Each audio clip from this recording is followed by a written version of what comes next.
Greetings, family. This is Cassandra-Floyd, also known as the Daughter of the Fates, founder of the Temple of Evolutionary Emergence. I'm logging on a little late, so I'm going to pull myself together so we can do the conspiracy first.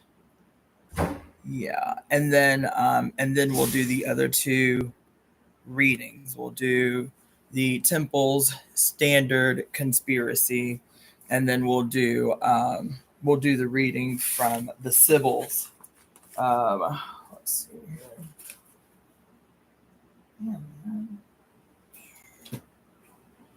Oh, sender here. Yeah, so I am getting a little bit of a late start today. I'll be honest, I've been trying to recover from yesterday. For those of you, this is the first time that I thought it was a live recording. Still trying to work out how to do a live on TikTok because I've never done it before, and it doesn't look like this is going to be a live. It looks like it's like a recording, whatever. Anyway, so yeah, that's what we're going to do. It's 4:10 now, so I'm going to, like I said, I'll do the reading of our conspiracy to right all wrongs, and then we'll do our conspiracy, and also the what you call it. We'll read the prophecy of the fall of Rome, according to the Sibyls. Okay. And then I'm actually going to talk. Y'all can stick around because after this, I'm going to talk to you guys for a little bit. We'll start right at 4:11, which is 11:11 p.m. Universal time. Greetings, everybody. All right.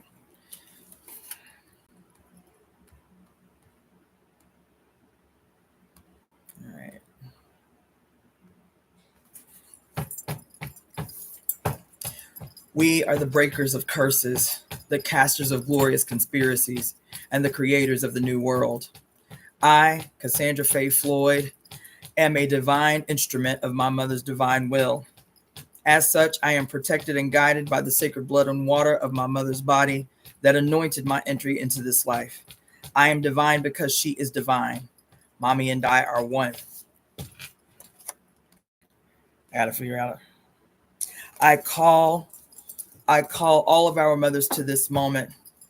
I call on she who governs everything, all time and every space in between. She with 1,000 names. Today it is Oya, the Usheress of the new age. Mommy and I are one. I call upon all the divine ancestors and the Ashe of every mother on earth to break every curse cast upon the mother and her children in all timelines and every dimension. Mommy and I are one. We, the mother's divine children, conspire together today to forever bind those who have or would harm you, mother. Mommy and I are one. We conspire today to destroy everyone in every timeline and dimension that has caused suffering and despair. Mommy and I are one. Today we embody the sacred and divine power of our mothers.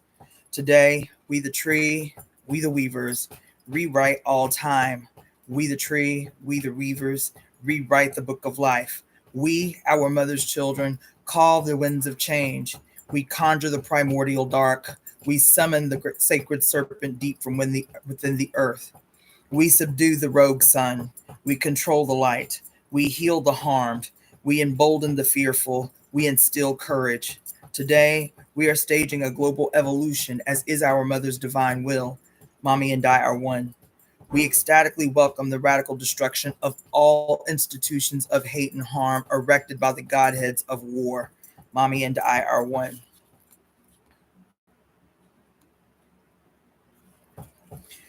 We have the power. We have the voice. We are the portals of change. We give life and sacred blood to this conspiracy.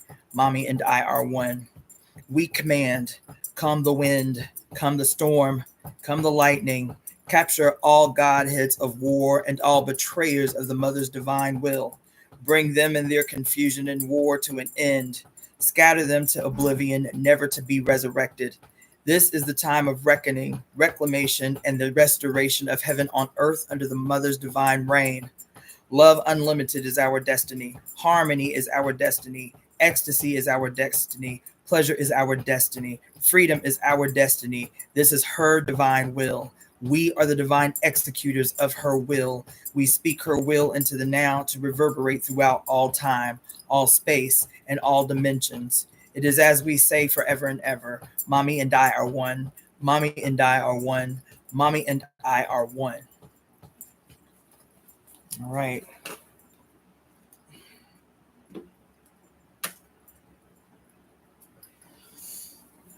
All right. To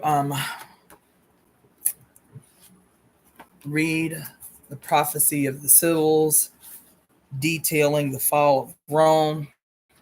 For those who do not know, this is on page 96 of the Sibyls, the first prophetesses of Mami Wata, and the theft of African prophecy by the Roman Catholic Church. Thrice 300 years have run their course of fulfillment. Rome, by the strife, her people shall perish. Rome is doomed to perish.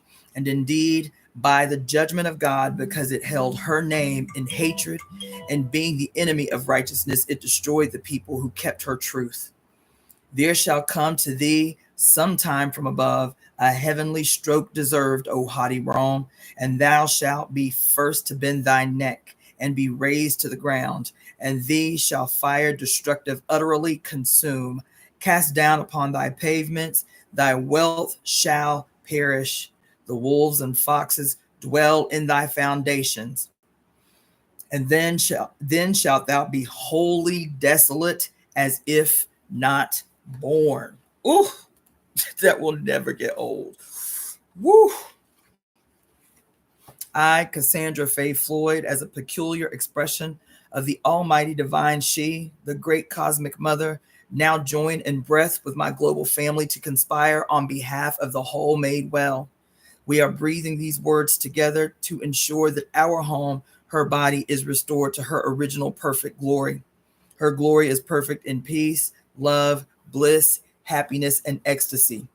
Though this world exists because we collectively will it so. We, as the representatives of the Mother's divine reign on earth, speak this beautiful conspiracy as a single cosmic earthly orchestra to guarantee heaven on earth in joyful compliance with our Mother's divine will. Possessing the power of our mothers, we speak this glorious future now. It is certainly as we say, Mommy and I are one. All right, there you go. Thank you, Java Watson, for the donation. Thank everybody else here that is joining. So I'm going to end this TikTok thing really quick. I think I may need a crash course in TikTok technology. Anyway, I want to, I'm not going to do shit. I'm not going to do a big, giant, long live today.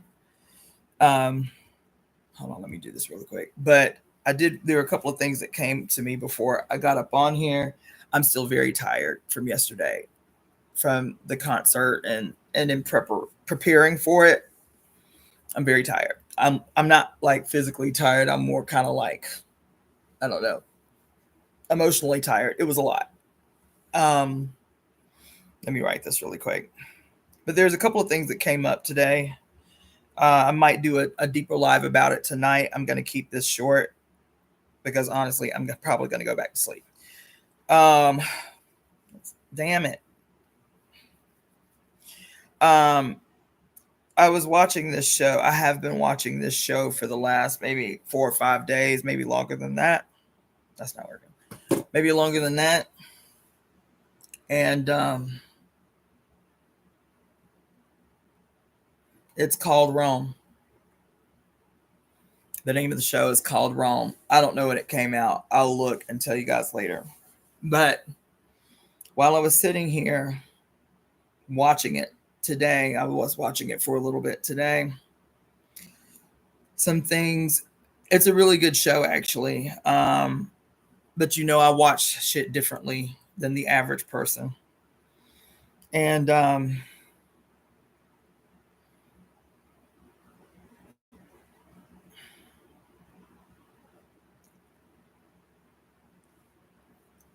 yeah, just do it like that.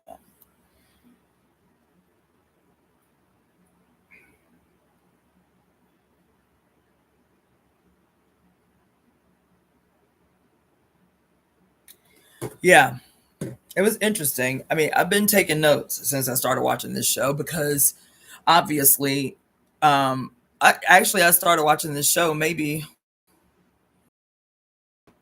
shit. When did I start watching this shit? I think I started watching it, and not even intentionally. I think I started watching this shit the day we first cast a conspiracy to right all wrongs, and I knew that I would get something from it because I get something from everything that I watch. I watch that way. I watch expecting for something to come through that is purposeful and insightful for what it is we are embarking upon, right? And I'm going to take some more definitive notes, but today, the episode that I watched, and I've talked about this before, but today it occurred to me that even my understanding of what I'm going to talk to you about has been limited, right? That it's really actually kind of profound, and I want to sit with it for a minute. But I've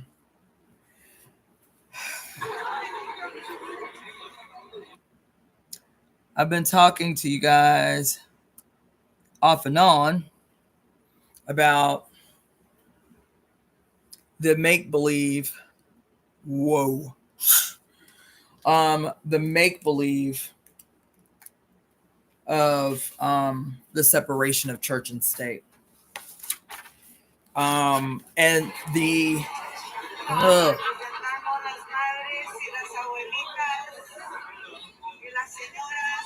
my phone, I gotta get another phone. This shit is so trash. Hey.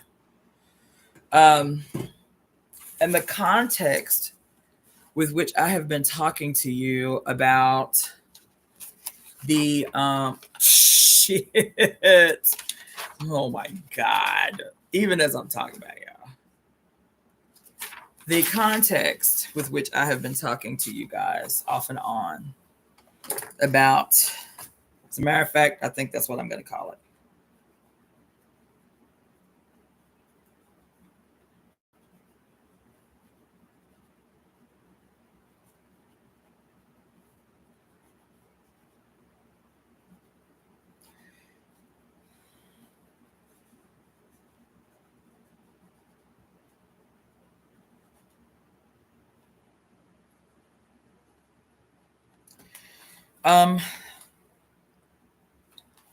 The context with which I have been talking to you all about the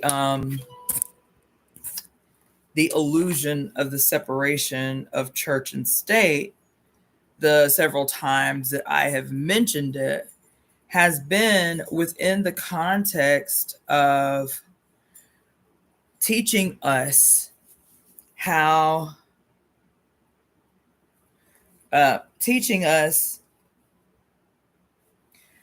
to recognize that this basis that I'm talking about, the separation of, which is not incorrect. I'm just saying this episode of Rome today really helped deepen even my own understanding of this discussion that I knew right away was important, but again, had been framing in a limited context. Okay.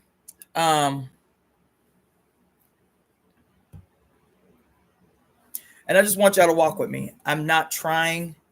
I will not be trying. It is not my intention to get too deep, because this is a discussion that I am going to be talking about a lot in the future, I think. I think that it actually is probably going to be the basis of like an actual, you know, how I do these lectures all over the place, right? I think it is actually going to be the basis of a much more organized lecture than it will be one of the many, you know, themes of just a live that I do for the temple. It's that important. So just walk with me, because what I am saying out loud is what is me. Um, it's a part of how I study. I've told you guys this before. But now this live that I am doing is actually very strategically me speaking out loud to work out some things. Like, I study and I write, but when I speak out loud, there are deeper things that I discern when I'm speaking these ideas that I might be having out loud in real time. So y'all just walk with me, okay? The context with which I have been talking to you probably for 2 years now, off and on, about the separation of church and state.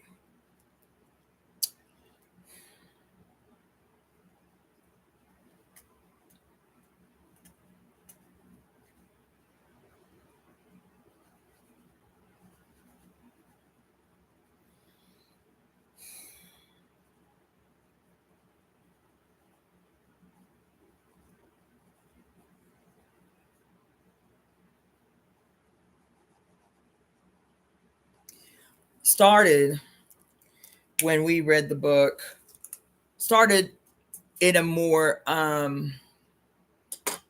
it really started when I read The Great Cosmic Mother, but that was a general and extremely broad understanding, right?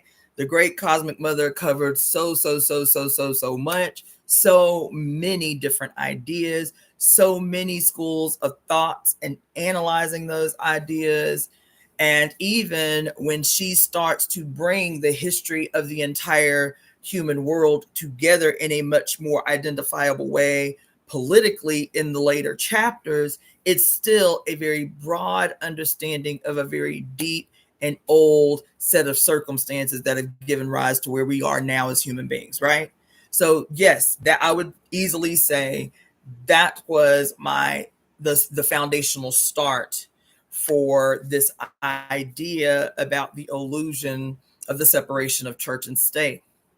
But when I started speaking to you guys about the illusion, how to recognize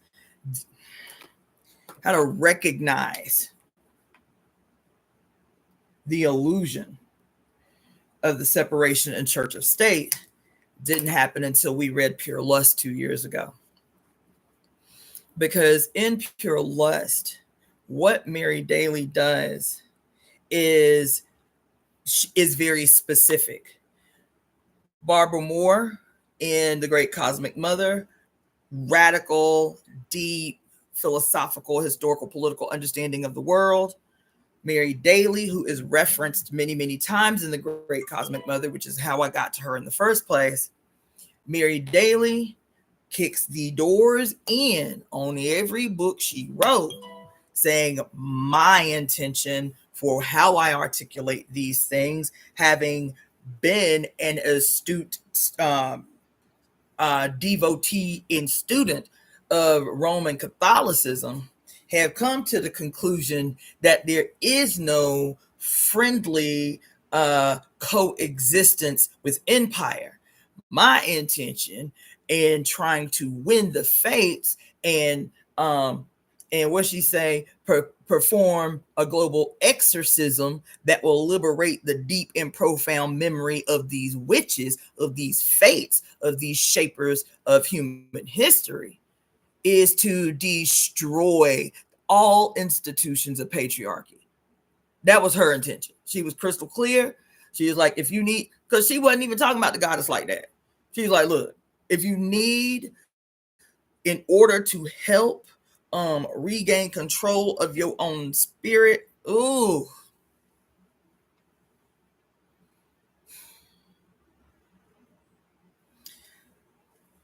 I do not know. this bullshit.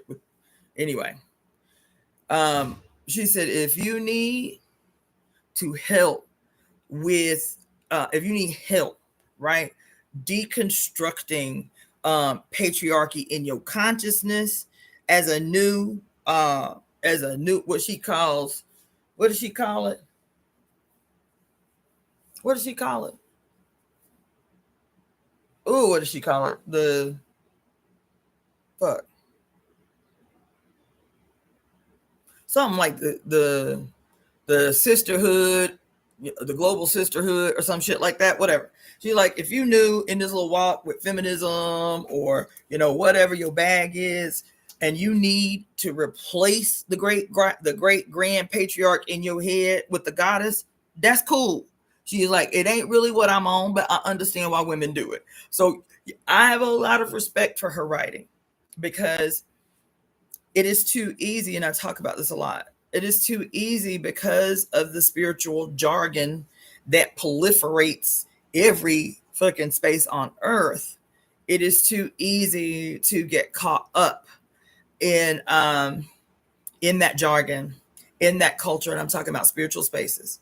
In that jargon and in that culture, it's too easy to get caught up because it all sounds the same. And all a person has to do is say catchphrases and catchwords, and you're like, oh, they about what I'm about.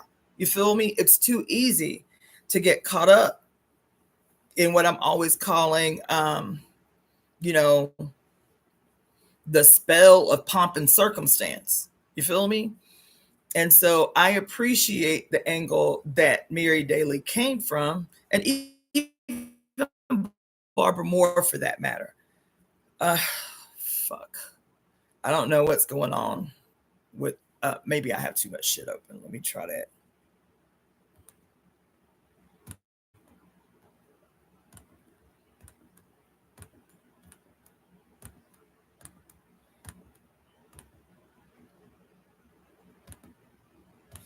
Hopefully that will solve the problem.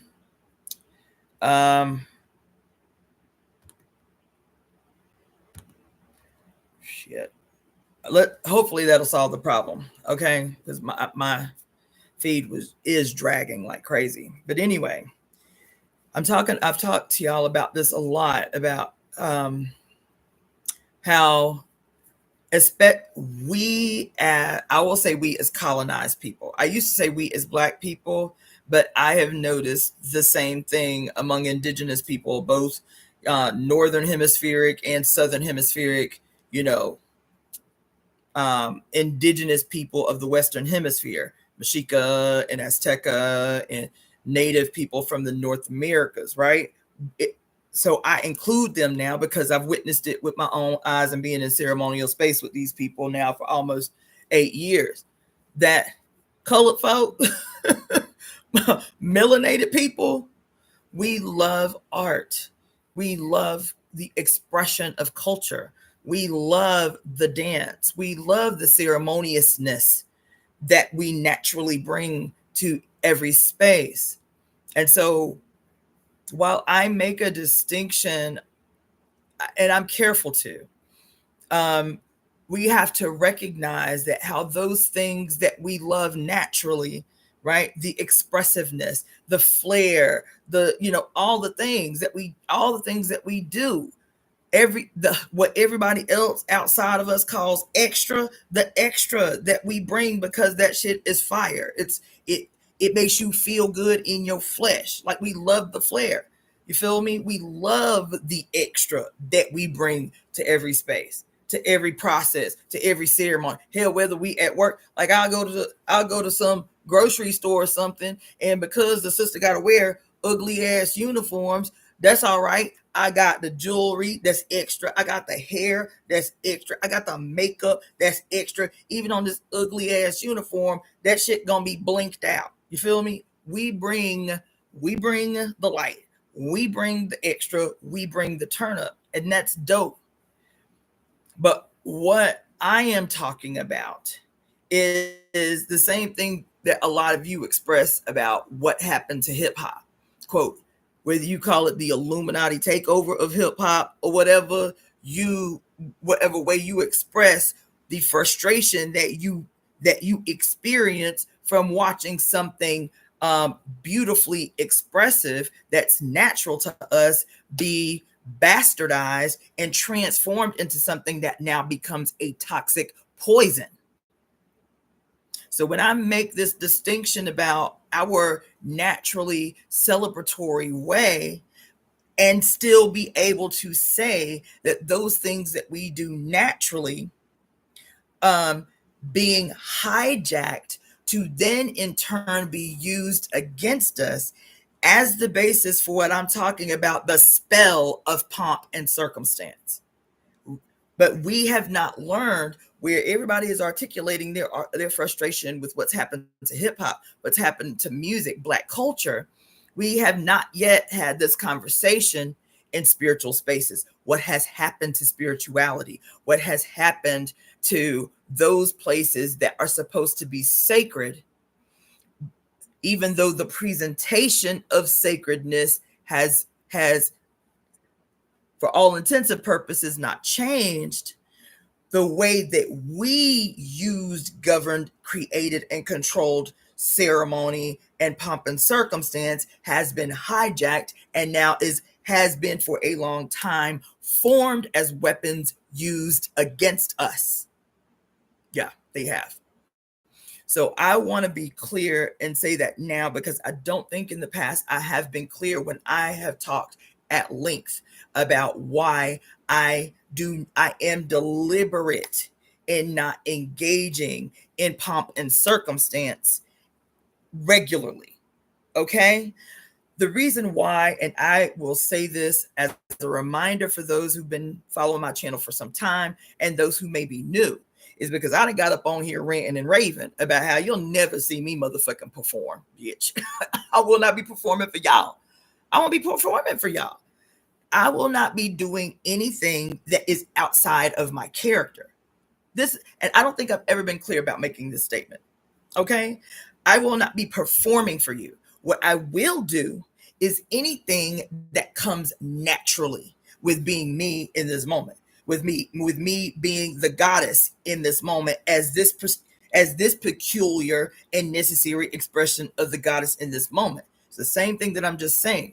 Black people, brown people, red people, yellow people. And anyway, we are naturally expressive. We are naturally creative. We want to do all the things. We want to go all the extra, even in rebellion, even in our forms of rebellion, how that thing that everybody else call extra, they have not internalized politically that what they call in as extra in Black folk. Why Black people so extra? Why they gotta do so much? Why they gotta be so loud? Why they gotta laugh so loud in public? They don't know. And even the Black people doing these things may not know in the moment, because of their cut off from information and their lack of understanding, that everything that we do that other motherfuckers define as extra, and the reason that it makes them so uncomfortable, the reason that everybody on earth is so uncomfortable with Blackness, is because we are the ultimate rebels.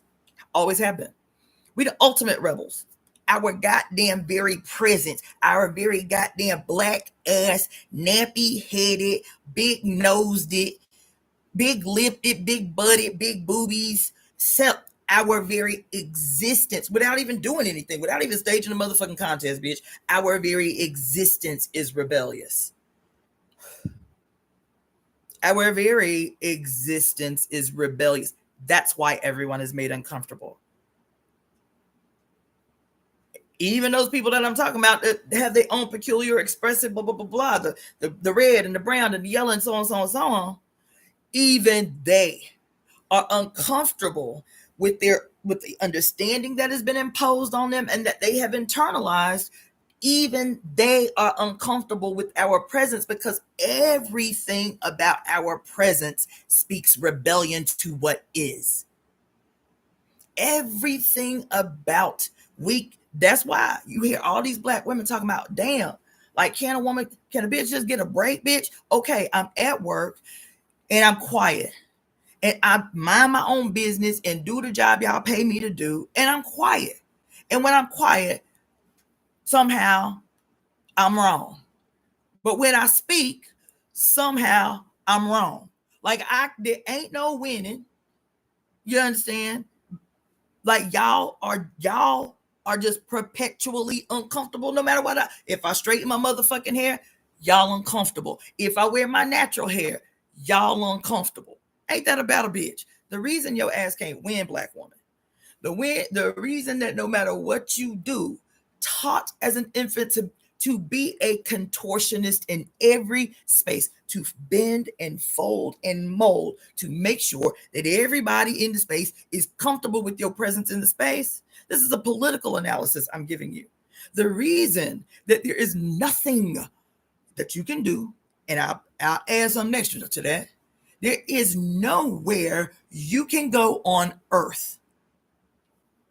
That's why you got to be, quote, careful when you travel if you're a black woman. That's why you got to, quote, it is because everyone is perpetually, daily, all the time, every second of the day, reminded in us that there is a dragon that any day will wake the fuck up and this shit will be over. Your presence. That's why your silence makes everyone, you can't be quiet enough for people to be comfortable with your presence. You understand what I'm saying? You might as well be as loud as the little, quote, ghetto sister with the multicolored hair and the long ass nails and the extra ass makeup. Your quiet ass might as well be loud as her, because the same revile that they give her is the same revile that they view you, biatch. The respectability politics, the ways that we have learned to, quote, survive, code switching and all of that bullshit, has it ever made you feel more safe in space anywhere the fuck on earth? Has it? Has it garnered any less threat to your very right to exist? Has it? Has your obedience to your husband, who is the head of your household, made you any more safe in your household with this master of yours? Because even though they are our sons, even our men are perpetually threatened by our existence, just our beingness. Why? What is this thing? What is this thing that we all experience? Every black woman I ever met, even light-skinned black women, even half black women have expressed, why you act like a man? Like, damn, what is it I'm doing that make a motherfucker say I'm being tomboyish or mannish or some shit? Light skins, quote, the fairest of them all among us, can't catch a break neither. What? The slightest curl in your hair, the slightest bigness of your nose, and they are instantly made aware of something that none of them can articulate. Right? And so I'm saying this because rebellion, that's what we represent.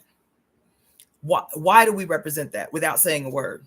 Because of all the people on earth, on all the people of the whole planet, our hair grows out of our skull differently than everybody else's. And not differently in a way that's kind of slightly similar. Like, what the fuck is wrong with their head? And why don't no other race of people on earth hair spring out they motherfucking skull like black people hair do? Why that happen? Why they do that? That's what they think in the name. Why they do that? Why they do that? You understand what I'm saying? Right? Their skin, even though there's a gang of other melanated people around the world, there is something different and peculiar with the darkest among us on the planet. What the hell is wrong with them? And why we ain't got it? Why we ain't got it? Do they melanin do something different for them than it do the rest of us? Our very existence, baby, our presence is rebellion. Our presence is rebellion. And I'm saying that because of a number of reasons. I'm not off topic. I'm right on topic. I'm saying this for a number of reasons. One, your Bible, who has taught you, black ass woman, who has taught you, all of us, everybody on earth, black, white, red, brown, yellow, But that Bible was written for your black ass more than anybody else. I promise you. Not only your black ass, your black female born ass. That motherfucker was specifically scripted to address you, being the actual physical personification of rebellion on earth. That's why that book was crafted. I promise you. I promise you. I promise you. That book was created for your black female born uterus possessing self, particularly. Yes, it came to include everybody non-white on earth. Yes, it did. Even though at the time that it was scripted, they was massacring white women all over Europe. But then they found their true scapegoat in us. Y'all ain't hear what I'm saying. They found their true scapegoat in us, black women. They found their true scapegoat in us. And so they could pull back the reins a little bit on their women and begin to try to reconcile through romantic sonnets and shit and love language and shit and try to reconcile this fucking what otherwise should have been an irreconcilable relationship between white women and white men. And it worked. They began to cast spells on their own women instead of paying penance for murdering, for massacring scores of thousands of women for 781 years. And instead of paying the price, you understand, instead of attempting to redeem themselves, they pulled the okie doke on white women, and white women conceded. They were like, oh, but he really loves me now. And so I don't really mind that he goes out to the slave quarters every night and takes out his frustrations there, because now I am the apple of his eye. Those things that he used to do to us before we crossed the water, he doesn't do to us anymore, because he has Native women and he has black women for whom he can take out his aggressions sexually, and black and red male bodies that he can take out his physical aggressions on in war and bloodlust. He can take that out on the males of those communities. And I can be free to own slaves myself and still be seen as the pure, pristine personification of the mother of God with my white self. And they bought that shit. They continue to buy that shit. So that's one thing. The other thing is if, and I've been telling you guys this kind of jokingly, I mean this, and I'm serious, but I still say it a lot of the times in jest. But today I'm being serious, because this show Rome has taught me something today. Deeper, many somethings today, much deeper than I expected to get from a show called Rome. The other thing that has happened in this context,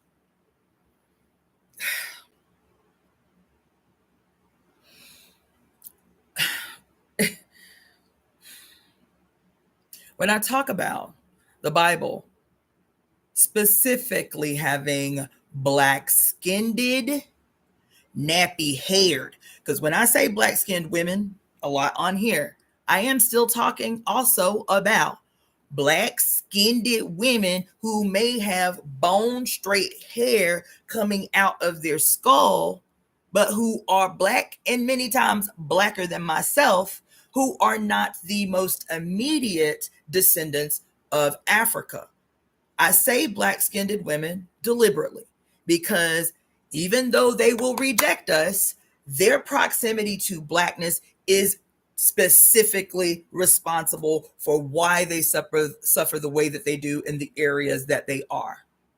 Whether it is the so-called, what y'all call them, the man, my brain, man, goddamn. Whether it's the so-called untouchables in southern India, whether it is the darkest among those in Thailand and Southeast and other countries in Southeast Asia, whether it is the darkest skinned of those that are in the Philippines, whether it is the darker skinned of those that are in various provinces in China, whether it is the darkest skinned people among them in Central and South America, whether it is the darkest skinned among the indigenous here in North America, United States, Mexico, and Canada. I specify dark-skinned women because I know that it is their skin. It is their skin that is responsible for why their suffering is peculiar to them. Though all these other women may suffer, I can guarantee you that all of these places that I have lived, their suffering is peculiar to them because of their proximity to us. I recognize that. And I recognize that these same women who are dark-skinned and their peculiar suffering is because of their proximity to us, that if they ever came into community or even proximity with us, the same revile that they receive from others, they will come and show and express that revile towards us. I'm aware of this too. But in this moment, and I have empathy for that. I have empathy for that. I do. I have empathy. And that's why I say, and that's why I include when I talk about who it is that is going to usher in the new age, when I acknowledge who it is that will be responsible for the end of suffering on earth, when I talk about who it is that will be responsible for being the primary executors of the mother's judgment for those who have committed these aggressions against Black-skinned women. And I say it is going to be Black-skinned women who change the world. That is not just a spiritual statement. It's not just a, quote, goddess-centered remembrance of who we are within matrifocal societies that were governed by the image of the goddess. It is a fucking very real political statement I am making about what it will take to change everything. And when we stage it, everyone benefits. We know that politically. We know that now politically. That's not even some shit we got to guess about. This is why everybody had their panties in a bunch just a few months ago when Black women said, we ain't demonstrating for nobody no more. Y'all got it. Y'all got it. We ain't coming to nobody else shit. No feminist shit, no sisterhood shit, no, demonstrate on the goddamn lawn of the White House or none of that bullshit. And all this other shit that we might very well feel passionate about in this collective betrayal that Black women experienced as Kamala, they girl, not possessing the White House. There's like, y'all got it. Black men, y'all got it. White people, y'all got it. Who else? Arab people, y'all got it. Palestinians, y'all got it. They are calling out everybody. Fuck it. We ain't got nothing for nobody. We ain't supporting nobody's shit. We ain't doing shit for no the fuck body. Now, I talked a lot about that and how I understand the basis of that, but the focus that they used to me was completely incorrect. I'll save that for another day. The reason I'm bringing it up is not because of what Black women said collectively. The reason I bring it up, thank you so much, Akira Fry, for your donation. And your comment, the deprogramming never ends. Baby, just when you think you done had a eureka moment and you had a revolutionary ass breakthrough, bitch, the mother comes through and said, baby, that was just a grain of sand. Get ready. Go deeper. That was just that breakthrough you had that was so motherfucking profound and y'all was on that shit for about a year. That was just a grain of sand in your deprogramming. Get ready. Go deeper. This is what I'm on today, and this is why I'm trying to preface this shit in a slow walk. The reason I bring that up is because of the response to Black women collectively making a declaration that we are bowing out. everybody was losing their shit. What do black women mean? They ain't gonna come to the demonstrations. What black women mean? They ain't gonna do this. They ain't gonna show up here. They ain't gonna do that. What black women mean by that? Why they do that? Everybody dismayed and bewildered. What the fuck are we gonna do without black? How are we going to maintain any appearance of validity if black women are not in the space with us?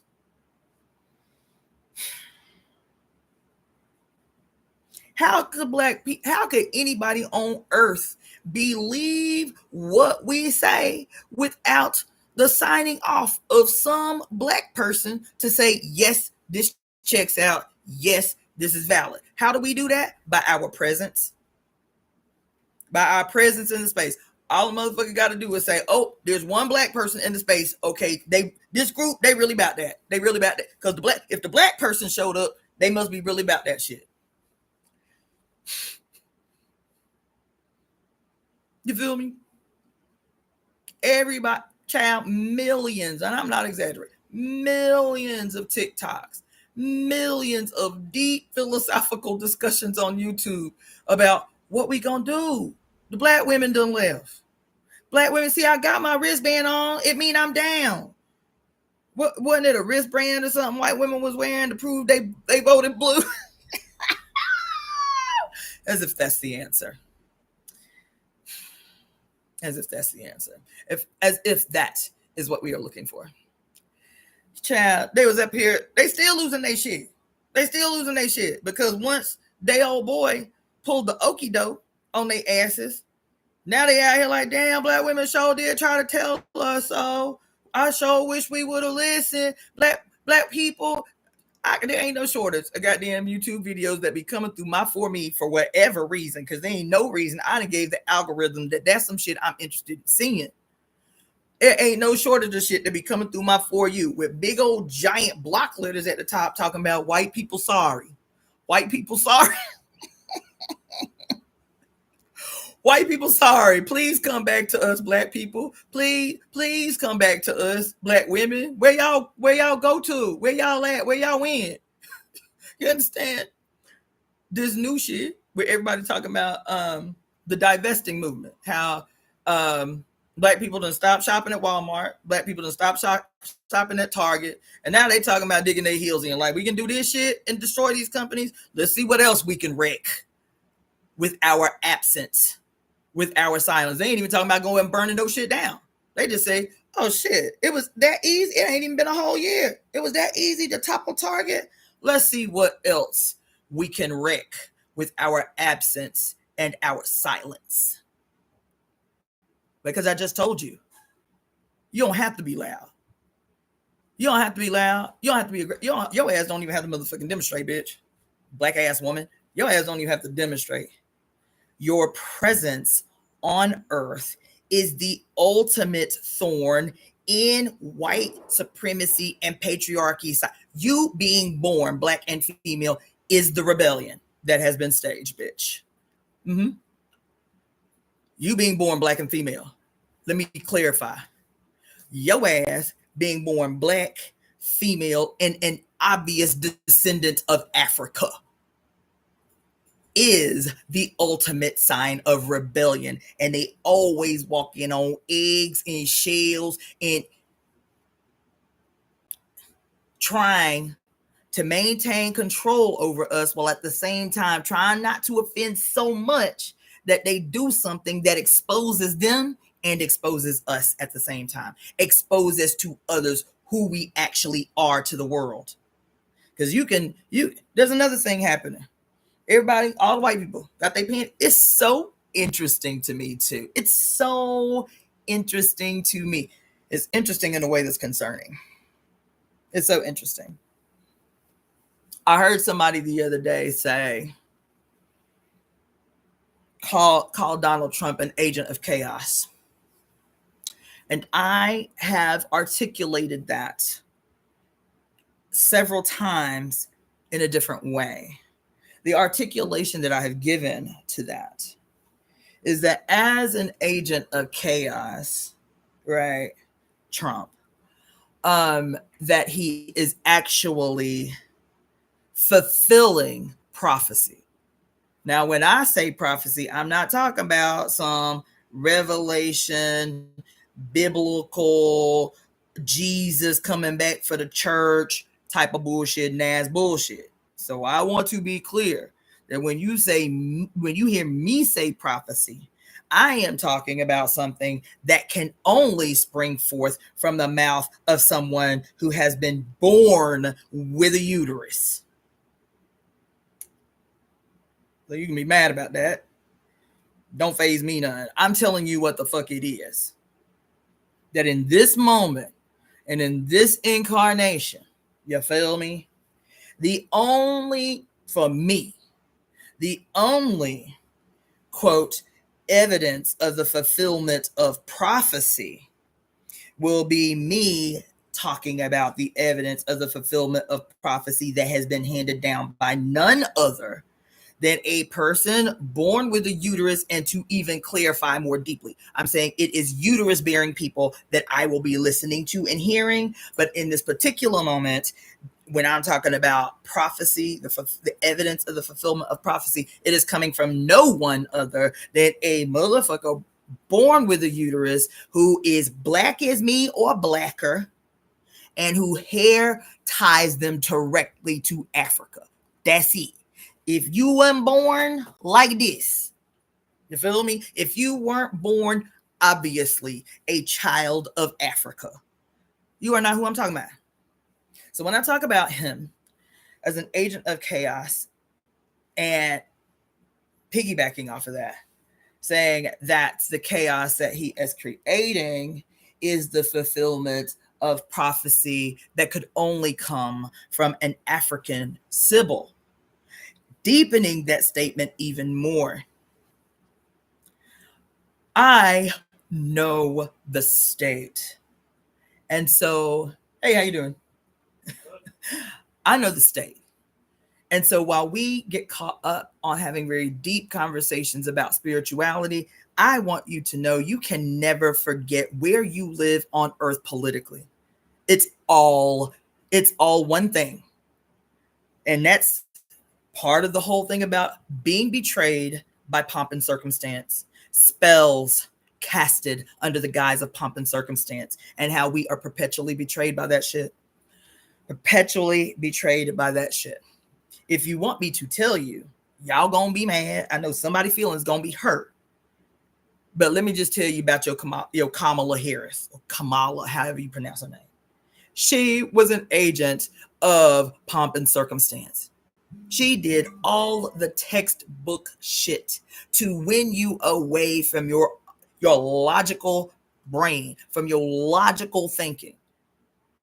All the dancing, all the juking, all the, whatever her sorority guy, Faye, whatever the fuck. All that bullshit she did is what I'm talking about. She is an agent of the state. I don't care what her sorority is. She is an agent of the state. I don't care how cute she looked when she line dancing with the goddamn black ass band from one of these historically black colleges and universities. Her ass is an agent of the state. I don't care that she wears Chuck Taylors to fancy dent. That bitch is an agent of the state. And if you do not understand the state, it doesn't matter what you say about the goddess. It doesn't matter. This illusion of the separation of church and state, this line that has been fed to us in particular, black people in particular, for a very long time, is a weapon that has been constructed. The separation of church and state, as handed down by quote great philosophical thinkers of the age of enlightenment, was a sleight of hands. It was a switch and bait, bitch. It was a switch and bait. It was a sleight of hands is what it was. And so, and I ain't talking about you people who up on here because I know y'all with me, but I'm saying as in the greater community, goddamn founding fathers was like, damn, this shit was real useful. This so-called what you call it, articulation of the separation of church and state and shit. What the separation of church and state did was make your ass believe in mythology, while those who govern and control the state run circles around your ass while still worshiping actively in real time, worshiping a godhead of war. And I'm talking about, again, always talking about bridging the space between spirit and science. Otherwise, everything that you think you understand about the world will remain a mystery. It will remain out of your grasp, out of your control. That's what we're talking about, is changing the world. And I don't know what y'all think that means if it doesn't mean that somebody else has to govern. Someone else has to govern. It's not just going to be like one day all the bad people just disappear like the motherfucking rapture or some shit, and then all the good people left are just going to live the way that they want to live, and everything is going to be great, and murder and theft and all those things just going to disappear spontaneously. That's not what it means when I talk about changing the world and what that has to look like. Someone has to govern. And I'm not talking about governing from top down. I'm always talking about a reciprocal relationship where the mothers and the grandmothers govern from the center. Govern from the center. Shit. And so we here stay championing this idea about the separation of church and state, and what liberties and freedoms we think it's supposed to present to us and entitle us to. How the Constitution guarantee, child. Let me just tell you what the Constitution guarantee you. A whole host of shit, don't it? Oh, Margarita Sage just became a my y'all perk member. Thank you so much. What does that mean? What does that mean? When they say, but the Constitution, but the Constitution, but the Constitution guarantees us this and guarantees us that, and right? And when it doesn't fulfill its guarantee regularly and ongoing to those who have closest proximity to Blackness. Have you ever noticed that the closer you are to Blackness as any other melanated person, or even white people who may have some relative proximity to Blackness, whether it's because they poor or whether it's because they grew up in a Black neighborhood or whatever the fuck, that your proximity to Blackness in skin first, characteristics later. But your proximity to Blackness always seems to determine, God damn it, always seems to determine how violent the state is with you. Does it never occur to you, like, why, if the Constitution is a living organism that everybody is bound to respect as a citizen of the United States of America, and how, if America wasn't so great, why everybody want to be over here? It's our Constitution that has given us the freedom that we all experience. Well, is that a true statement? Even though your ass, black as day, may say that shit, is it really your lived experience? How come disproportionately it's your babies and red babies that are treated the most violently by the state? But the Constitution, but the Constitution, but the Constitution. It's because your ass believe in the separation of church and state. And what I mean by that, when I started this conversation a couple of years ago after reading, because I said I'm going to be up on here long, and I'm trying to wade through a lot of shit. When I first started talking about this was when we opened the first chapter of the book, Pure Lust by Mary Daly. And she split our skull open with that goddamn double-edged axe of hers, split our skull clean open in the first chapter. She ain't even like soften and lubricate us in preparation for what the fuck she was about to crack our skull open with in the first chapter, when she talked about the pillars necessary for these patriarchal institutions to maintain in order to make the human population pliable for exploitation. What were those pillars? Asceticism, what she calls sadomasochistic asceticism, martyrdom, and absolution. You need all three if you are going to maintain a stranglehold on the planet. You need all three. You need all three. You don't just need them. You need to make sure that everything that happens in society, culturally, sexually, artistically, musically, judiciously, even in the execution of just daily tasks, like going to get your license, whatever the equivalent of that was in ancient Rome or in ancient China or whatever the fuck, you need to make sure that every single solitary aspect of a person's existence is constantly reaffirming that they too believe and embody these three pillars that are necessary for the maintenance, the absolute the absolute uncontested and compliant, for that matter, willingly and joyfully compliant power. You want to make sure your power is uncontested, not only uncontested, but those people that you maintain a stranglehold on totally internalize the justness of their oppression, the necessity for their oppression, to even take upon themselves their oppression as some badge that indicates that their suffering is a requirement, that the more I suffer, the more I am proving to the outside world that I will have a bountiful life in some afterlife.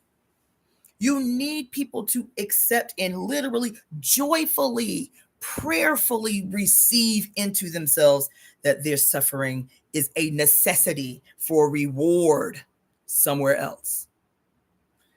How else can you teach a population, an entire population, to not contend with their enslavement?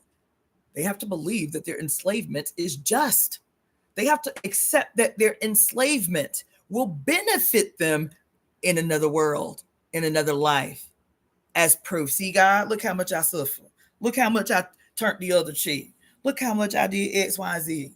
Now I can have my mansion in heaven too. How else do you keep a global majority in absolute starvation and servitude with no fight back, with no contention, if not through these pillars erected a millennia ago as a campaign unending, that no matter what the face of empire is, no matter what the color of imperial rule is at any given period of time, this applies to you too. Do these three things, do it well, weave it through every single aspect of life, and you will have a compliant population until your reign ends, or until something happens and they wake up and they fight back. You ain't even got to fight most of the time. All you got to do is win them to an idea that is antithetical to their life. And so you hold up this Constitution,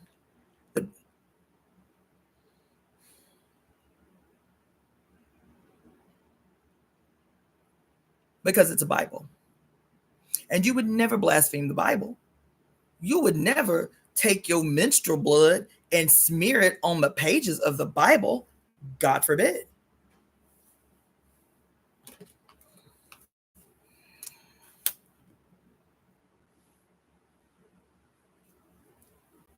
It's never served you. It's never served you. Not only has it never served you, the Constitution, everything, every quote, so-called freedom that you attribute with some, endowment of rights by this holy.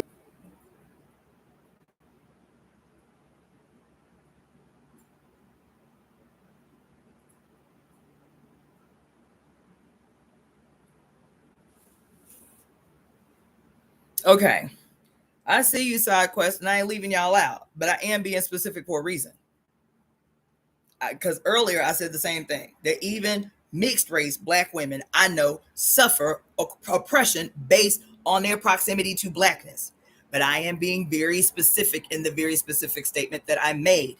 It is our skin and our presentation and our hair first that is the object of revile, because it rebels against all things that have been maintained and set forward as a standard of norm. Why are those things put forward and set as standard of norm? Because we exist, and we exist in a way that no one else exists. That's why. And so people have to stop doing that. Stop getting your feelings hurt. Stop getting your feelings hurt by the possibility of black ass, black skinned, obviously African descended women having to be in the center for a moment. No one is forgotten. That's what I talk to y'all about here all the time. It is still the reason that within myself, I maintain a regular debate, even about how to have white people in ceremonial space with us. But it is because of this very thing that for black women, obviously black women, black skinned women that are the evidence of African descended women, it is because everybody, as soon as we talk about centering ourselves, it's the knee-jerk shit that we all do, even black ass people. We immediately say, well, damn, what about us? What's going to happen with us? What about the rest of us? But the problem is y'all memory is so crazy that do black women ever neglect the whole? Do black women ever neglect anybody? What is the basis of a question like, what about us if we center black women? Y'all have always been included at our expense. Everyone has always been included at our expense. So when we make a declaration about what it's going to take to change the world, and that shit is centered in the centering of black skinned women born with fucking uteruses who are the obvious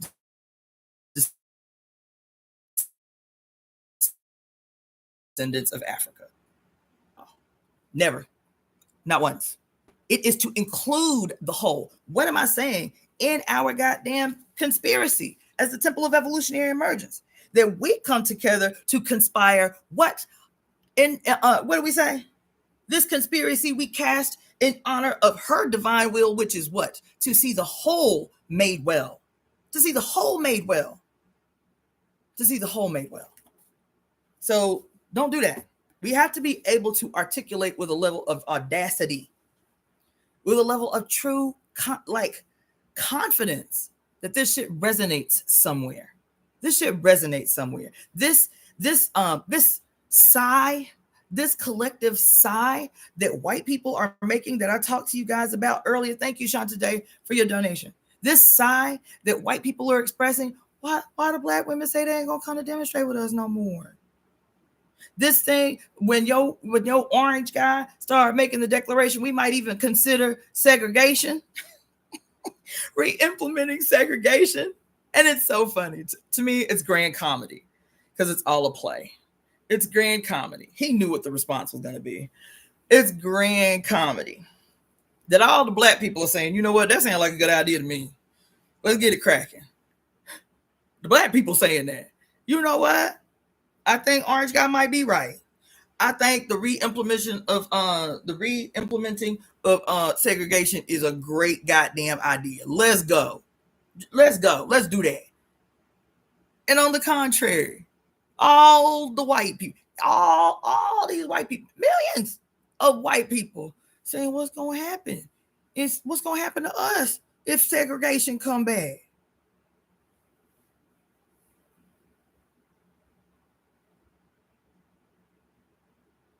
What in the fuck?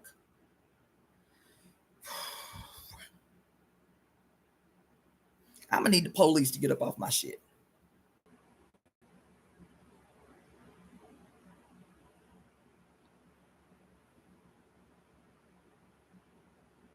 What about now? Can y'all hear me? Can y'all see me?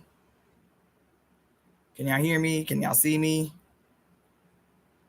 Yes, no, but damn, this fucking bullshit.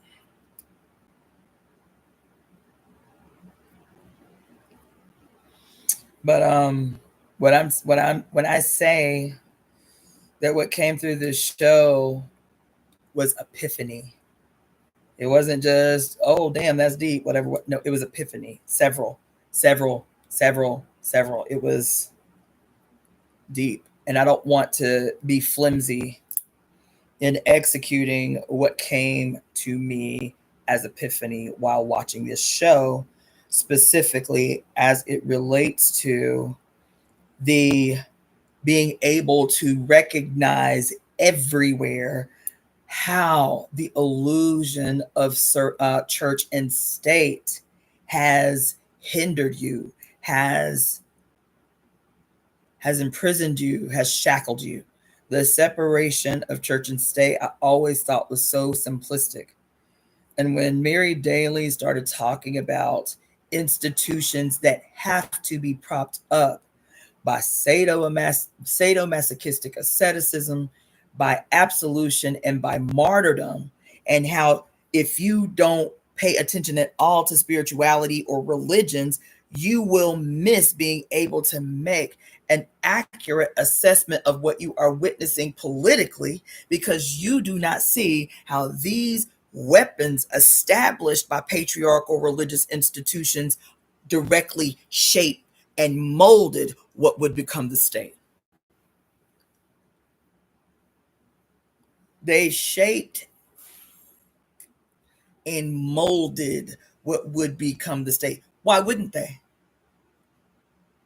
Because prior to the so-called separation of church and state, prior to the quote outcry of French genius philosophical men during the age of enlightenment, prior to their declaration of a need for the separation of church and state, every state apparatus in the history of humanity was governed and shaped and molded by religion, by spirituality, by a collective agreement on spiritual customs. Every army, every militia, every military, every Senate floor in ancient Greece, everything that appeared as a governing body of the daily lives of human beings was a manifestation of the agreed upon religious beliefs of any given society, all the way back to the matriarchal period. Spirituality turned religion has always determined the execution of the regular daily tasks of the state, whatever that state looked like at any given time in history. Always. And in the last 300 years, this idea handed to us by men in positions of power have taught us that the only way to achieve freedom is through the separation of church and state. The separation of church and state, whatever that looks like, wherever that is. And the problem with that is many, first of all. But in particular,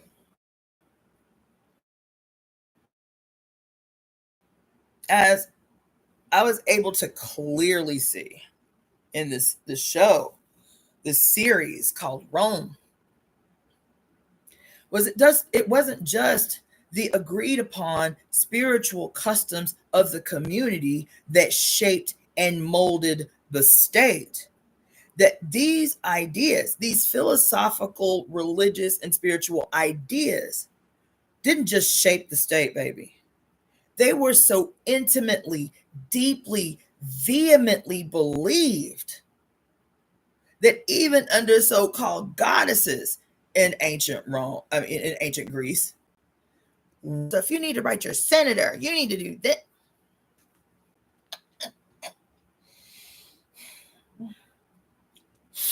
You need to write your senator. You need to call your senator. You voted for him to represent you. We do all the demonstrations. We do all the boycotts. We write our funky ass senator. We do all the things, but we are strictly in this narrow path of everything that is wrong with the world and our lives in America is because of political opportunists and, failures on behalf of those that we put our energy behind in forms of the vote. But everything is a strict, narrow column for how you understand what the hell is happening to you in the world. And with institutions propped up, the male God gives birth to. The male God gives birth to warriors. What did I tell you the word, the etymology of the word war is? The word war means to create and cause confusion. What can the Godhead of war create other than warriors? What are warriors? Creators of confusion, authors of confusion. That's what they are. What did the Bible say about that? The Bible said the adversary is the author of all confusion. Didn't he say that? He's sitting there telling on himself in his own ass book. In his own ass book, he's sitting there telling on himself. Because if I say,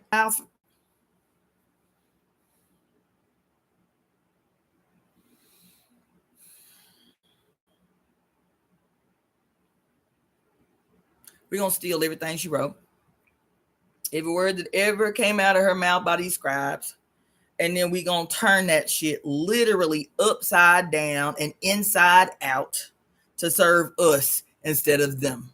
And we will eradicate the deity that is black-skinned African uterus possessing women as the primary and chief thrones for the embodiment of the goddess's will on earth. We gonna make sure that motherfucker is never remembered anywhere on earth. Her majesty never remembered, her power never remembered. Maybe when I say, they even say it in the show. They even say it was so quick. I'm telling you right here in this show that I am watching right now called Rome, they mention one of the chief blacks. Oh my God, y'all. He told him two things. He told him two things in the same sentence that were an expressed disdain for the mother. He's of defending this man when the question was asked, right, for all this money in this pouch. He was like, defend him? He said, I would sooner suck the thorny cock of Pluto or defend Medea themselves before representing your homie down there. You heard what I said? Oh, fuck. When I tell you, you have to be able to see the bigness in something that slides by as just comically minor. He offends two goddesses in the same sentence. I will sooner, quote, suck the thorny cock of Pluto or defend Medea. He said, defend that evil bitch Medea before I would represent your white boy down here in the hole who has been accused of murder. I keep saying the show over and over again. Y'all is wrong. What is wrong with y'all people? Y'all coming up in here late? Is that what's happening? Rome is the show. I don't know when it came out, but I just got on it last week. He said that. Who was he talking about?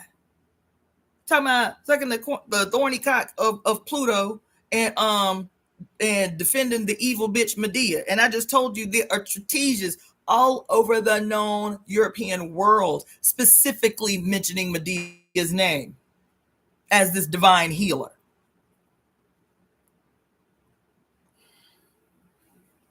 I don't know what year it came out. I don't know. You'll have to Google it. I didn't Google it. I literally was watching it when I realized, oh shit, it's 4:00. Let me get up on here and log on to do this conspiracy. So I don't know. I'll know more later because I told you I'm not going to mention anything specific in the show because I'm about to do a deep walk through the show. The thing that I came up on here to talk to you about was the ability to recognize the illusion of the separation of church and state and how you are all victimized by that illusion. It's not small. To me, it seems big enough that it may actually be a fucking cornerstone of what it is we have to dismantle It's playing on Max right now, but I don't know when it came out or whatever. But it's deep. It's deep. It's deep. The things, and so I'm going to continue to say that when I'm talking about like recognizing the supremacy of the small, right? There's a basis behind this whole the whole little saying that we say, the devil is in the details. Holy shit, y'all. Fuck. When we say the devil is in the details, when our deck says, be able in this moment and always to recognize the supremacy of the small, they are both great and what is it? They are both great and mighty, the unseen, the small, the made invisible. Chat, god damn.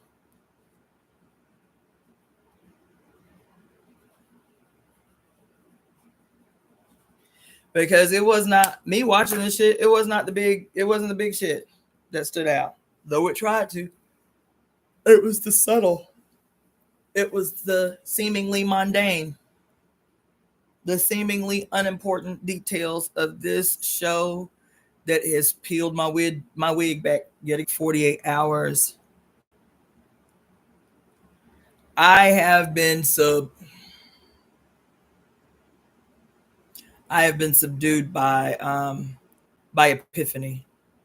This guy, I can't remember his name. I'll talk about it later. Who calls himself a recovering Christian, which I love so much.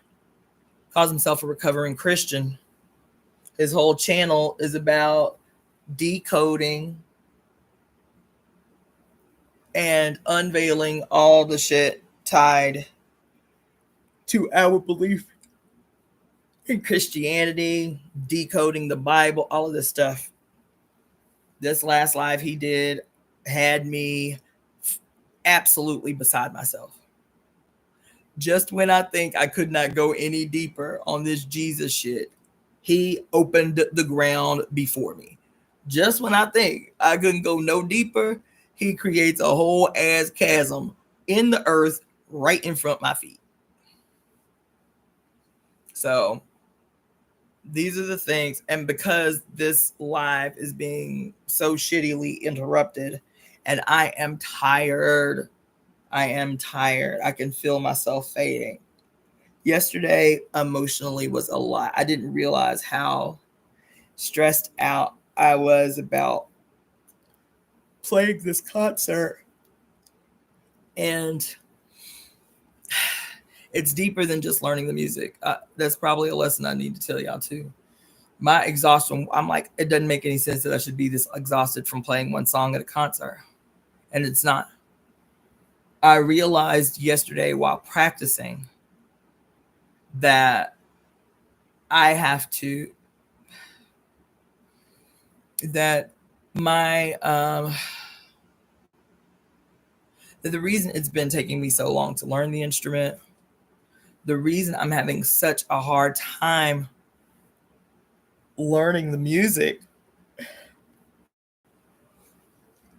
despite the fact that I'm musically inclined. I know how to read music. I know how to write music, like, actual, charts. I know how to write charts. So I'm like, and I know the strings now. So why are these songs coming so hard for me? And I'm sitting here and I'm like struggling yesterday. Like, just can't make my fingers work while I was practicing. I was sitting outside at the school. And it didn't occur to me until that moment that every time I play the instrument, my entire body gets rigid. I noticed that I was like, why is my back hurt? It's because my stomach, every time I play the instrument, my stomach contracts. It's contracted the whole time, that my shoulders go up into my ears every time I play. And I was like, okay, what is this in response to? Like, why am I experiencing this? And it just occurred to me yesterday. It's like that when you play, it's not supposed to be a performance. It's supposed to be It's not supposed to be a performance. It's supposed to be a ceremony. It's supposed to be a ritual for no one other than the goddess. Yes, while there might be 100 people witnessing and participating in their own way, that when you put your hands on your instrument, this is supposed to be an expression of the goddess's sigh or of her laughter or whatever. It's supposed to be a ceremony to her that she can live in. She can live in that moment. She can live in the execution of that prayer. And there's no way, this is what happened to me yesterday. There's no way that the goddess can be expressing herself through you in this moment because you aren't relaxed. Your whole body is tensed. Your hands, your fingers, your shoulders, your forearms, your stomach is pulled in for whatever reason. Like you cannot be the throne for whom the goddess chooses to take seat within on one day. Especially if you are rejecting her, because contraction is like it in our body. It feels like fear attached protection. Like when we're full body contracted, that's the only act that the only other act that we engage in is that creates a full body, like turning in and contracting all your muscles and is fear. That's the only other activity or emotion that causes us to and want to hypercontract everywhere. Our stomach, because we nervous, we poke it in, and our shoulders go up every time something gets hard to play. And then we fight against the instrument instead of releasing into the instrument and working with the instrument. And I'm sitting outside having this whole moment in my head, having my whole moment, like, and as soon as I let go, it was like I wasn't struggling as hard. I was like, oh, okay. And so I'm sitting Indian style, because that's how you have to sit to play the instrument. So I'm sitting on the grass. And I was like, let me just move my spine so my belly don't get tight. You feel me? And I was like, oh my God, that works. And so that I was out there playing and meditating, and it sounded so beautiful. I was so impressed with my progress. I was like, damn, I'm really about to do this shit. And as soon as I sat down, nervous and fearful of judgment for whatever reason, and it didn't have anything to do with anybody in the room.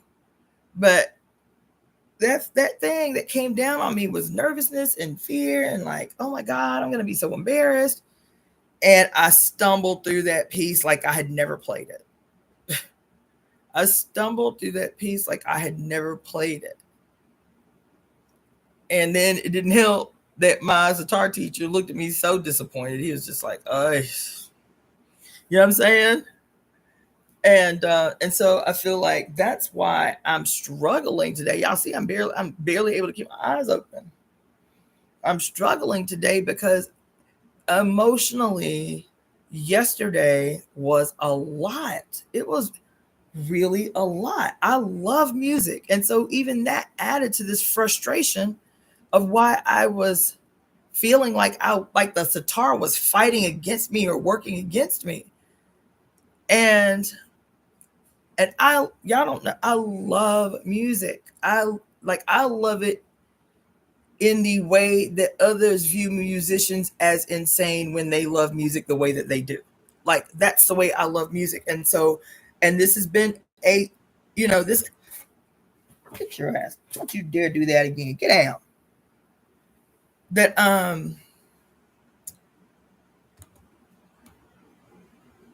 I love it. And I've missed it. That's the other thing, that before taking these sitar lessons, I had not played an instrument, put my hands on an instrument in 20 plus years. So I felt like I had abandoned music. I didn't have access to that avenue to express anymore, which I had been playing since I was 9-10 years old. That was my primary method of creative expression and creation. And then I abandoned it. And so I was just feeling all this stuff yesterday while practicing. And then my execution of the piece, I was just so utterly disappointed. Everybody was like, "Oh my God, it was so good. It was so good." And I was like, "Thank you. Thank you. Appreciate you being nice. That was sweet. Thank you. Appreciate you. Yep. Okay. Thank you." Like, completely mortified by people congratulating me, offended by people telling me, "Oh my God, that was so good," after the show. "Oh my God, that was so good." I was offended. This is the psychosis I experienced yesterday. I was like, what is going on in my head? And so when I tell you today that I am exhausted and recognizing like I got plenty of sleep yesterday and today, I'm like, oh, okay, this is the come down. This is like the come down from what was for 5 hours straight, for 5 hours straight. An intense, overwhelming, multiple emotions at the same time, just attempting to practice one song to prepare for the one song I was going to play in a concert last night. I was like, this shit is deep. This shit is deep. This is the come down. After you, like when you in the war and you're like,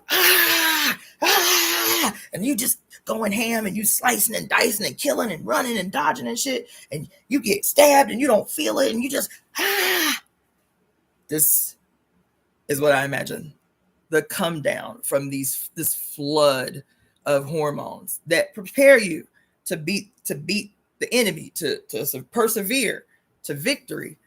This is what I imagine the come down feels like in my body, but without the action attached to it that would have made it not so overwhelming. I am completely experiencing from one event this magnitude of emotional overwhelm and me coming down from it. Me literally coming down from it. That shit was deep yesterday. And I had not been giving, just in my busyness, the busyness of my life, readings and consultations and shit in the house and logistical shit for the temple and all of this stuff. I had not been giving the adequate attention and reverence to what it was I was about to be doing so I could prepare emotionally for what I did last night. I had not made any space until yesterday. I had been treating this beautiful instrument like a chore I was dreading when it came to practicing. There was no emotional reverence whatsoever in the execution of practice. I had reduced it to this addition to the long list of shit that I must do. Y'all heard me say it over the last week. Oh my God, I got to practice for at least an hour so I don't look crazy at the concert. Y'all have heard me even say it. No reverence whatsoever for what it means to make music, to construct sound out of your imagination, through your flesh, with your peculiar ability, in partnership with an instrument that has a 3,000-year-old history. And I have been in here treating it with almost disdain because it just became a part, a number on a long, inexhaustible list of things that I just must do. And after playing emotionless, really, the way that I had for this 16-week class that I was in, and then trying yesterday to do a meditation and make an offering to Saraswati before I played the instrument, and it helped when I was sitting under that tree. It helped calm my nerves. It helped me refocus about what the purpose was for me to pick up this seemingly random instrument for some Black woman from Alabama to be picking up in the first place. And it brought me back to that for a moment. But the fact that I had spent all these weeks treating this instrument like a chore that I had to mark off my list for today with no reverence whatsoever, I had to pay for that. I had to pay for that transgression. I had to pay for that. She's like, I forgive you. Thank you for the offering. Thank you for the recognition up under this tree. But now you got to pay. for minimalizing and not revering this gift that has been handed to you. All of the circumstances that fell right in line with me being able to fulfill what I thought was an insane childhood dream. Who at 16 has dreams about playing some instrument that only exists in India, and I'm the only person in Alabama that knows what the instrument is, and who the hell even listens to Indian music anyway? That's black and female and from Alabama. And then this man who has been teaching me literally, when I say literally, not figuratively, not metaphorically, literally walked right into my path, and a month later said, "You want to learn how to play?" That shit is a child's dream fulfilled. And I recognized it in real time for a moment. And then this wonderful gift, this dream fulfilled for me, I treated almost like with a level of disdain. Like, damn, I got to practice the instrument. You know what I'm saying? And that shit didn't occur to me till yesterday when I went to go. And even my motivation was to kind of prove myself. You feel me? It was wrong. And I sat up under that tree completely humbled.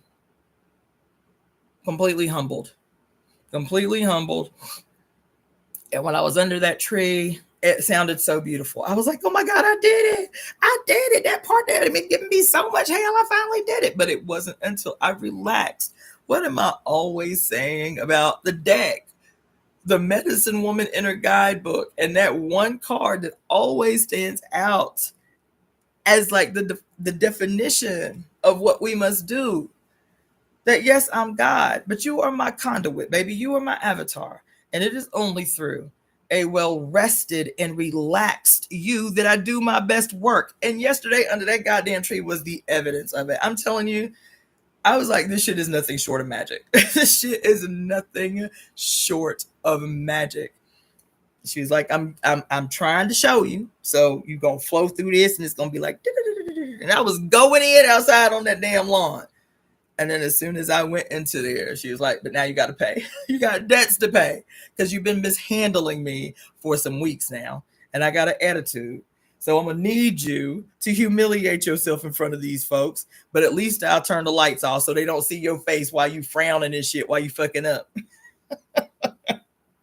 That was my spanking. Was to execute that shit with perfection an hour before while rehearsing. And to get right up in there and stumble all over stumble through the whole song. I played the song as bad last night as the first time I was trying to play it 12, 13 weeks ago. I played it that bad last night. The fortunate thing for me is that the instrument alone, without my fucking with it, sounds beautiful. That was one of the things I said when I first started learning. I was like, I could play Twinkle, Twinkle, Little Star on the sitar and sound awesome. The instrument is extraordinary. It's beautiful. You don't have to know. You can be fucking off. Dink, dink, chink, chink, chink, dink, like you do with a guitar you never picked up before. Think you just strumming it, right? You don't know no music. You ain't read no music. You don't know nothing. When a person don't know how to play guitar, you know that person don't know how to play the guitar. Unlike the sitar, you can strum anything on there and it's beautiful. It's beautiful. It's beautiful. You know what? Good riddance, LaTanya, Linda. Bye. Be out. Ugh. Be out. And so it was just a real, let me share with y'all what this woman just said on my shit. Like, be out. I'm out. I don't need the potty mouth. Fuck you. How about that? Grown-ups have to be better than that. Grown-ups have to be better than that. If your sensibilities are that tender, don't be here. Don't be here. Don't be black ass person on here fucking acting like the police on somebody else's shit, especially no black woman shit. Be somewhere. Go to some Christian channel for that bullshit. Anyway, back to Saraswati and this moment that I had that I needed to have yesterday to remember the reverence, right? To remember the reverence in every moment, the magic in the mundane, the supremacy of the small, those things that it's too easy in the noise of the world to take for granted. That ceremony is everywhere. Ceremony, I'm telling you, it's everywhere. I went out under that tree stressing. I went out under that tree like, okay, let me pound out a couple of hours of rehearsal before I get up on. I was stressing. That's all I was thinking about, was not looking like a fool on the stage. And it was being outside and recognizing the moment that I had to shift into a spirit of ceremony. What did that mean? That I needed to be relaxed. What did that mean? That I'm glad I went to sleep the night before and got plenty of rest.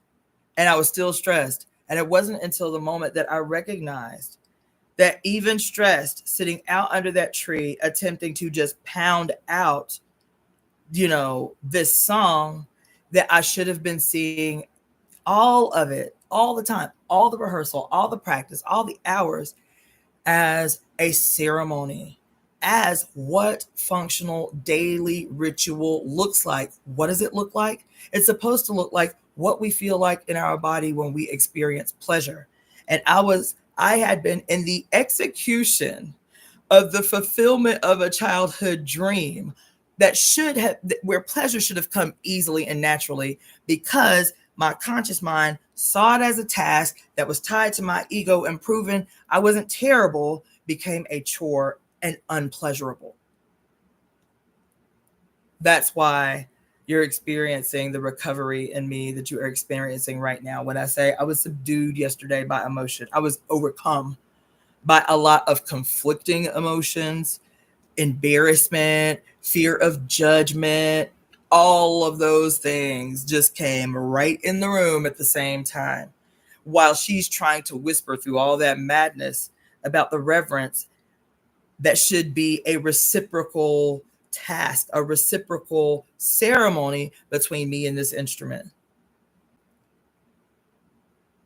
I was reminded of this message that I got sitting under the tree trying to fight the instrument, when the man that is teaching me and his master sat on that stage, and y'all witnessed it last night, sat on that stage while we were sitting under the universe and played a song that was 45 minutes long.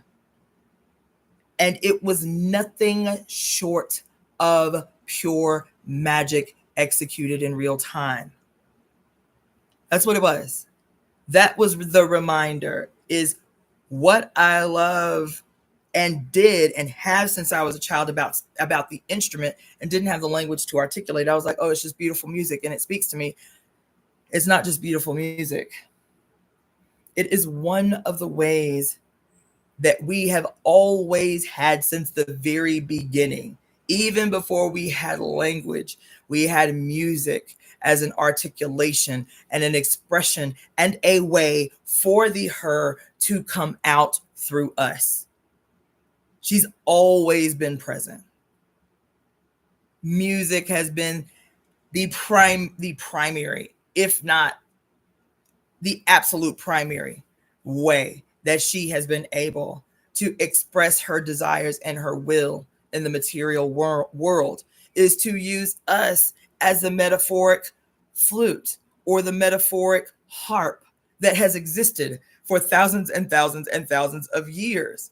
Her body seen as a replication through the harp. That's why the harp was the shape that it was. The old harp was the shape that it was that it was seen as a metaphor for the mother's body. The violin shaped like a woman's body. The upright bass and the cello shaped like a woman's body. Not just a woman's body to be stroked by a man, which is the articulation that came later. The violin, the harp, the stringed instruments in particular. The stringed instruments in particular always shaped like the woman's body, because the woman was the goddess. That every time you strung the instrument, you were speaking on behalf of the goddess. You were speaking on behalf of the goddess. You know what I'm saying? And so that's why it's so necessary to be present. Because here I am teaching you, and I know these things cerebrally. I know these things in my reasoning, conscious mind. but to make them a part of yourself. How do they become a part of your lived existence every day? These ideas that you may superficially know, how do they become transformed into something that transforms you? This is what I experienced in real time yesterday, and the frustration that I had been having with learning this instrument was I had not been paying attention to the mother's words. She said, baby, when you relax, I come through easily. You don't have to fight me to play the instrument. You have to relax to allow me to express myself through the instrument. You had not been treating me like you were sitting with me in ceremony. That's why the difficulty doing something musically. So I'm not starting out fresh. I went to college to play music, to write music. I majored in composition. I have a long relationship with music. So it's not even like I'm a person who was a late person in the world learning everything for the first time. That's not me. So I'm like, so that added to the frustration. Why is it taking me so long to learn this instrument? Why is this shit coming so hard for me? This is some bullshit. Then I would get frustrated and not want to pick the instrument up to practice. This is why. It's because in my cerebral brain, I had not, even as I'm talking to you guys damn near every day, teaching you about what the walk with the goddess looks like in real life in very real ways, this one thing in my life had eluded me. What was happening in this relationship with me and this instrument? Yeah. So I wanted to share that with you, that even though it might not be music, it may be something in your life that you are experiencing the same feeling of stuckness or frustration or inability to break through, even though it's a breakthrough you want to make. Like, what's causing you to stalemate in this thing that you want to do to express yourself, or this peculiar way that you want to express yourself? So hopefully that has helped someone, because I had to sit with that for a long time this morning about everything that had happened just yesterday. And how did it factor into the grand scheme of things for my life? And it does. I know it seems simple. Everybody's like, oh, congratulations, you're trying to learn a new instrument. But music has always been deeper for me than that. And so I'm like, what is wrong? Like, what am I experiencing? Because music was always solace. Music and painting was always that space where I could get lost and nobody could enter the space.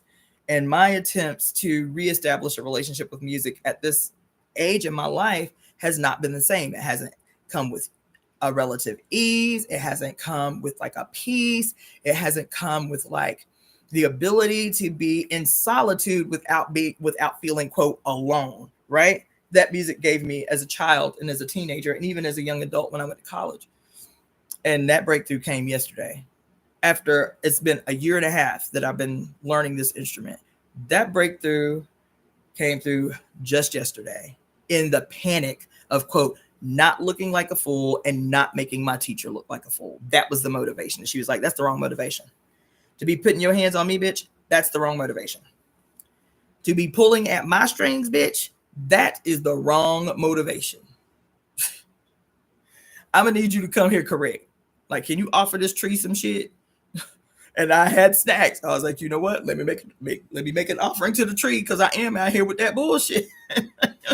Telling you, I had a real ass moment yesterday. And also that I'm not above punishment. I'm not above the mother's reproach. Because when I tell you, out under that tree yesterday, I impressed myself. I was like, oh, see, I did that. Let's go. I'm ready. I was walking around like that. I'm like, I'm ready. He's like, you ain't gonna warm up. I said, I'm ready. Child, I got right up on that stage. Like I was trying to play that instrument with 3 fingers. Like all my other fingers had been chopped off. I was trying to play that instrument with 3 fingers. She's like, I'm glad you received the message. Now here's your little butt whooping for playing with my emotions all these weeks. And then we can call everything square. So anyway, I'm going to leave that way. I'm going to leave you with that. Um, it's 6, so I don't think I'm gonna do another live tonight. And I am gonna do what we did yesterday. What we did today. We're gonna speak our conspiracy at 4:11 tomorrow. 4:11. 11:11 universal time. So 4:11 in the Pacific, on the Pacific coast, and then I'll talk to you a little more tomorrow about this idea that I'm telling you I'm probably going to be walking with for a minute on this illusion of separation. The show is as good as a show about Rome can be, is one of the best series I've seen, because of the succession, the multiple successions of like whoa like epiphanies in real time, in shit that probably would have just passed by other people in with a total disregard as completely inconsequential. That's the thing that has been speaking to me about the show, because there's a lot of that stuff, the wars and the fighting and the blood and the competition between people who want to rule Rome, that are in the Senate, and all of that little pomp and circumstance, busy shit. You feel me? It is the shit that I guarantee you, at least half of you who are relatively young in your walk with me and with the mother would see the same way. It would be like, wouldn't even pay any attention to it, just be waiting for the scene to end to the next scene, like that inconsequential. And I'm like, oh shit. So fuck. And it's a lot. It's not a little. I just started season 2 today, so I watched an entire season in a week, and I'm telling you, I am caught the fuck up. I'm like, oh oh oh oh oh oh. One thing I will say, the thing that struck me is, because this was a conversation happening a lot very recently, when your boy Elon Musk did his Heil Hitler salute twice at the inaugural whatever the hell, right? And everybody was like, and then the white people was like, that's not a Hitler salute. That's how the Romans saluted each other, as if that really made it any better. But I digress. As if that made it any better. It wasn't a Hitler salute. It was the Roman salute. Oh, well, then that explains where Hitler got it. That was my thinking.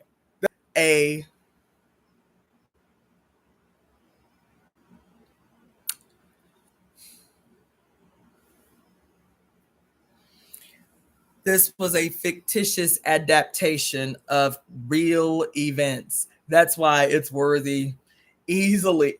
We could do an entire 4-day panel discussion symposium on the occurrences of this show. Is like that. It's like that. So much. So much. And this elder chiefs putting up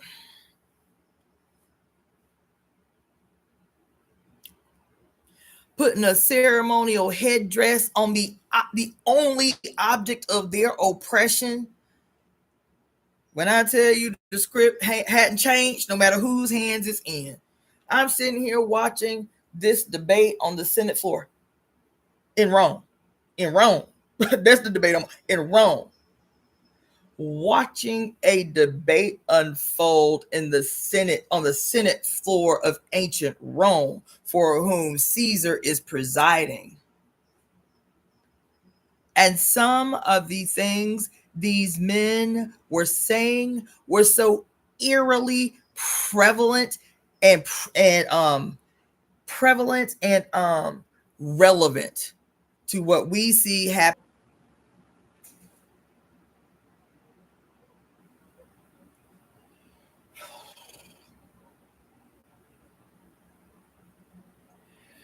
Yeah, I'm gonna have to wrap this up because I don't like the fact that my stream of thought has been constantly interrupted on here. I was just saying, know your enemy, know yourself. You understand? Sun Tzu said you got to study your enemy, bitch. You got to study your enemy. Like when y'all out here on this nationalist shit, cool. Better make sure you spend an equal time on your enemy. Why? Because the enemy and our proximity to the adversary has shaped who we are. To know our enemy is to know ourselves. How we present in the world, what our behaviors are, what do we call our conditioning. That shit has been shaped by our proximity to our enemy. Know your enemy, know yourself. Know your enemy, know yourself. You feel me? And so I'm gonna go. But I'm gonna be back. Not tonight. I'm tired and I still need to recover. Probably gonna lay out the beach. Or probably just at the park till the sun go down. As a matter of fact, that's a fine idea. Go take advantage of these last few minutes of sunlight and get my mind right. And then if I catch a while here to do a live tonight, then cool. It probably won't come with a notification because I'm gonna do it right off the jump if I do. But if not, then expect me at 4:11 tomorrow. We'll do the conspiracy, and then I'll talk a little bit more about what we've been talking about today. All right. Hope you're well. Oh, let me shout out these donations really quick. Louis Gill, thank you for your donation. Appreciate that. Vortex Ninja, Alicia Morris, Dion, thank you so much. Donna, thank you so much. Hold on. Yeah. Beverly, thank you so much. There's a few of y'all up on here on thank you, Sage Page again. Thank you, Java Watson. You made a donation way early into the live.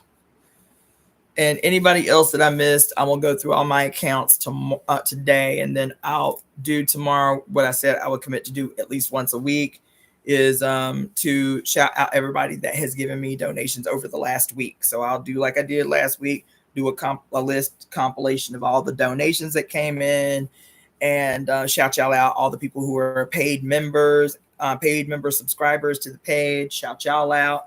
One became a member today. That's awesome. Then also, I'll also even start announcing people who have made purchases on my Etsy page. All the ways that people have available to them to support the Temple of Evolutionary Emergence, including the Etsy store. I will shout y'all out too. Yeah, I think that's a good idea. All right, so I will see y'all tomorrow. I'll have that for tomorrow. And in the meantime, I hope you guys sleep well and dream well, and and make great love and feel pleasure in your body and all of those things. And until then, I'll see you tomorrow. Peace.